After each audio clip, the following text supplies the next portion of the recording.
Paano daw makapasok ng trabaho sa UBA? Hi everyone, my name is Angie, Head Coach and Admin ng Online Business Academy. Sa video na ito, ipapaliwanag natin ang comment ni Ma'am Jean. Paano daw makapasok ng trabaho sa UBA? UBA or Online Business Academy, from the word itself, online business po ito. Ito po ay hindi trabaho, ito po ay online negosyo. Ang kailangan mo para ma-qualify ka sa UBA, una, kailangan mo umattend sa free online orientation para alam mo ang business na papasukan mo. Dito, i-discuss ang legalities and compensation plan ng business. Dito mo malalaman ang step by step kung paano ka magsimula.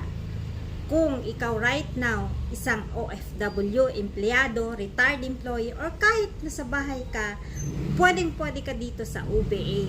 Pwede mo itong gawin sa convenient time mo. Hindi mo kailangan maging magaling or expert para makapagsimula ka sa UBA. Dahil meron ng automated system na magagamit mo sa online business. Meron ding scripts and templates na ipoprovide ng team. And meron ding one-on-one mentorship. Kaya, kung gusto mo i-guide and ma-prioritize kita, like and share this video. Comment ka na din kung saan ang location mo. See you and God bless.